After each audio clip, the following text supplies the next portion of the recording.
নমস্কাৰ, মোৰ নাম শ্ৰী মনোজ। মই স্বৰচিত কবিতা এটি পাঠ কৰিবলৈ লৈছোঁ। কবিতাটিৰ শিৰোনাম হ'ল নিজৰ লগত।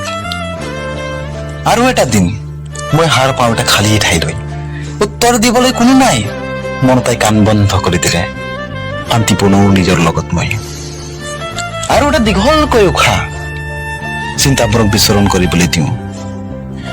যাযাবৰী জীৱন, মুক্ত বিচৰণ, অন্যখন এখন নতুন ঠিকনাৰ, য'ত জীৱনৰ মহত্ব নিহিত হৈ আছে।